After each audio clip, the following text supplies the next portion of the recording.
اچھا، ایک وہ آپ وظیفہ بھی بتاتی ہوتی ہیں کہ جس میں محبوب بغیر کچھ کیے جو ہے وہ قبضے میں آ جاتا ہے، وہ کیسے ہوتا ہے؟ ایک تو پہلے محبوب بھی پتہ چلنا چاہیے، کوئی ایک جائز حقیقی محبوب ہو، 10 محبوب قدموں میں نہیں آ سکتے۔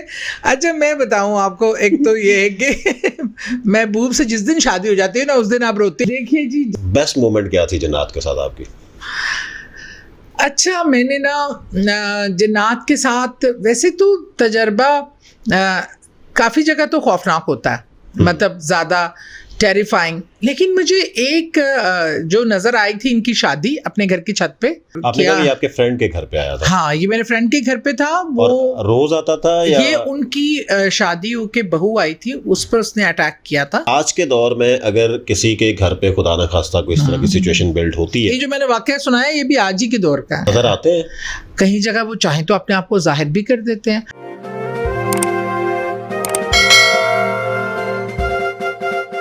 ایک وہ آپ وظیفہ بھی بتاتی ہوتی ہیں کہ جس میں محبوب بغیر کچھ کیے جو ہے وہ قبضے میں آ جاتا ہے، وہ کیسے ہوتا ہے؟ ایک تو پہلے محبوب بھی پتہ چلنا چاہیے، کوئی ایک جائز حقیقی محبوب ہو، 10 محبوب قدموں میں نہیں آ سکتے۔ اچھا میں بتاؤں آپ کو، ایک تو یہ ہے کہ محبوب سے جس دن شادی ہو جاتی ہے نا اس دن آپ روتے۔ دیکھیے جی، جب آپ کی محبت سچی ہو، لگن سچی ہو، تو اس کو اللہ سے مانگیں، گڑ گڑا کے مانگیں اور اللہ سے مطلب اس کی طلب کریں۔ ہاں، طریقہ کار وظائف اگر آپ چاہتے ہیں تو میں کوئی وظیفہ بتا دوں۔ اچھا، اس کا یہ ہے کہ آپ کا جو بھی حصول مقصد کا حصول ہے یا کسی انسان کا حصول ہے اور آپ کو وہ بہت شدت سے آپ کو چاہیے، وہ مقصد بھی ہو سکتا ہے، کاروبار بھی ہو سکتا ہے، کوئی ترقی بھی ہو سکتی ہے، کوئی ویزا بھی ہو سکتا ہے، تو آپ فجر کی نماز کے بعد ایک بار سورہ نوح پڑھ کر پہلے 3 دن کا، پھر اگر مقصد حاصل نہیں ہوا تو 2 دن کا گیپ دے کے 7 دن اور 21 دن یہ آپ وظیفہ کریں، انشاءاللہ آپ جو چاہتے ہیں وہ آپ کے قدموں میں ہوگا۔ ٹھیک ہو گیا۔ اچھا مجھے یہ بتائیں کہ جو آپ کیونکہ جنات کے ساتھ بھی کافی کھیلتی رہتی ہیں، تو مجھے یہ بتائیں کہ کوئی بیسٹ مومنٹ کیا تھی جنات کے ساتھ آپ کی؟ اچھا میں نے نا جنات کے ساتھ ویسے تو تجربہ کافی جگہ تو خوفناک ہوتا ہے، مطلب زیادہ ٹیریفائنگ، لیکن مجھے ایک جو نظر آئی تھی ان کی شادی اپنے گھر کی چھت پہ، جو میں نے ان کو شادی کی انجوائمنٹ میں دیکھا تھا، اور ایک میں نے بچی جو آتی تھی، وہ 12 سال کی بچی تھی، 12 سال کے ایج کے، اور اتنی بڑی، اور فراک پہنا ہوتا تھا۔ وہ بچی جو مجھے نظر آتی تھی وہ جن کی ہی بچی تھی، لیکن وہ اتنی معصومیت سے پیار سے کھڑے ہو کے مجھے دیکھا کرتی تھی اور برین سے کمیونیکیٹ کرتی تھی۔ مطلب اس کو، وہ ہمارے گھر پہ رہی ہیں وہ فیملی کافی دن، اور وہ مجھے نظر آتی تھی، بس اس کو وہ باقی فیملی نظر نہیں آتی تھی۔ یہ جو ہے نا، یہ سیڑھیوں میں آ کے کھڑے ہوئے مجھے کام کرتا دیکھتی تھی، اور بہت اس کی موجودگی سے مجھے بہت ایک پیار اور ایک اچھی فیلنگز آتی تھی، تو وہ مجھے بہت اچھی لگتی تھی۔ تو وہ اب کیا خود ہی چلی گئی یا وہ موو کر جاتے ہیں، کچھ عرصے کے لیے ایک جگہ پہ آتے ہیں۔ وہ اس نے بتایا تھا کہ ہم تھوڑے ٹائم کے لیے آئے ہیں اور ہم موو کرتے رہتے ہیں مختلف جگہوں پہ۔ اور خوفناک مومنٹ کون سی تھی آپ کی؟ خوفناک تو تھی جب میں نے اپنی ایک فرینڈ کے گھر میں دیکھا تھا، وہ ان کے گھر کے اوپر والے پورشن میں کوئی بھی نہیں جاتا تھا، اتنا شدید پوزیسڈ ہو چکا تھا وہ، بہت زیادہ، وہ کیونکہ اپنی پوری اصل شکل اور حیت میں میرے سامنے کھڑا ہو گیا تھا۔ وہ بہت ٹال تھا، کوئی 7 فٹ کے، اور بظاہر جیسے گوریلا کا جسم ہوتا ہے نا، بہت بالوں والا اور ہیوج، پر اس کے چہرے پہ ایک ہی بڑی آنکھ تھی اور پیلے رنگ کی، اور اس کی جو تھی نا، وہ دیکھتا تھا، جو اس کی کیفیت تھی بہت زیادہ غصہ، اینگر اور خوفناک قسم کی، وہ تھا ایک بہت خوفناک۔ اس طرح کی سچویشن میں پھر what do you do؟ مطلب کیسے ٹریٹ کرتے؟ دیکھیں میں تو اس کو دیکھ کر میں نے بظاہر کیا، یہ آپ کے فرینڈ کے گھر پہ آیا تھا؟ ہاں، یہ میرے فرینڈ کے گھر پہ تھا۔ وہ روز آتا تھا یا یہ ان کی شادی ہو کے بہو آئی تھی، اس پر اس نے اٹیک کیا تھا، اور بہو نے ہی پہلی بار دیکھا تھا، اور چیزیں ہوتی تھی ان کے گھر میں کافی، کسی کو ایسے باقاعدہ نظر نہیں آتا تھا۔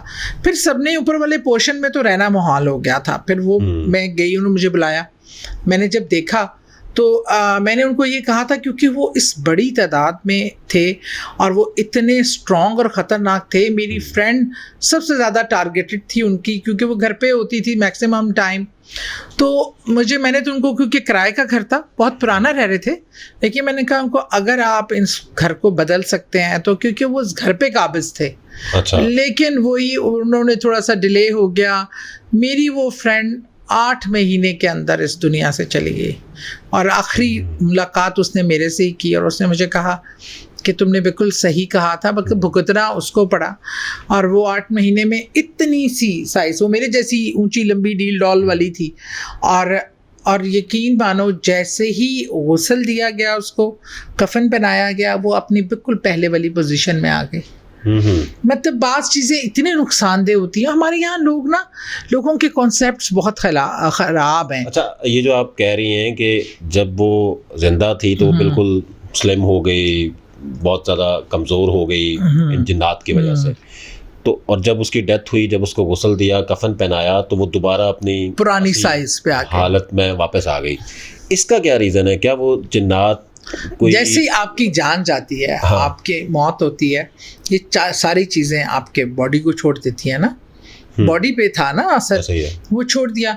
جیسے ہی اثرات, روح بھی نکل گئی جس کے ساتھ اثرات تھے, تو وہ چیزوں کے نکلتے ان کے اثرات ختم ہو گئے, اور باڈی پہلی والی حالت میں جو ایکچوئل پوزیشن تھی اس پہ آ گئی. اس کی یہ وجہ. اگر کسی کے گھر کے اندر, آج کے دور میں بھی آپ کہہ رہی ہیں کہ یہ چیزیں ایگزسٹ کرتی ہیں, ہر دور میں بات ہے نا کہ جہاں تک آواز جاتی اذان کی یا کلمے کی, وہاں پہ شاید اس طرح والی چیزیں نہیں آتی اس طرح.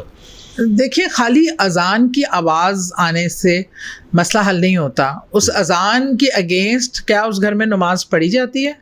کیا اس گھر میں حلال حرام کا خیال رکھا جاتا ہے, رزق حلال آتا ہے, وہاں پاکیزگی اور طہارت ہے, تو قرآن پاک کھولا جاتا ہے, اس کو پڑھا جاتا ہے. یہ چیزیں بہت میٹر کرتی ہیں. اور آپ باوضو رہتے ہیں, باوضو اتنی بڑی پروٹیکشن ہے آپ کی, جس کا میرے خیال میں ہم لوگوں کو آئیڈیا ہی نہیں ہے. اور باوضو رہنے سے آپ بہت سارے اثرات سے, چیزوں سے, یہ چیزیں آپ سے ڈسٹنس اختیار کرنے پہ مجبور ہو جاتی ہیں. وضو اتنی پروٹیکشن آپ کی, دیکھیں نا کتنا باوضو رہنے پہ کتنا, ایون یہ بھی کہا گیا ہے کہ آپ سونے لگیں تو بھی باوضو ہو کے سو جائیں. اور یہاں اور کچھ جو آپ کو ہر وقت اٹھتے بیٹھتے پڑھنے کا حکم ہے, آیت الکرسی ہو گئی, کل شریف, جن کا مقصد ہی آپ کو ان سے بچانا ہے. اور آج کے دور میں اگر کسی کے گھر پہ خدا نہ خواستہ کوئی اس طرح کی سچویشن بلڈ ہوتی ہے, یہ جو میں نے واقعہ سنایا یہ بھی آج ہی کے دور کا ہے. اچھا, یہ ریسنٹ واقعہ ہے, ٹھیک ہے. تو اس کو کیا کرنا چاہیے؟ آیت الکرسی پڑھنی چاہیے, قرآن پڑھنا چاہیے, یا کوئی کچھ اور بھی؟ دیکھیے, ایک تو یہ کہ کچھ چیزیں جو سورہ بقرہ گھر میں تلاوت کرنی چاہیے, یا تلاوت لگا سکتے ہیں آپ, گھر کے سارے کونوں میں اس کی آواز جائے.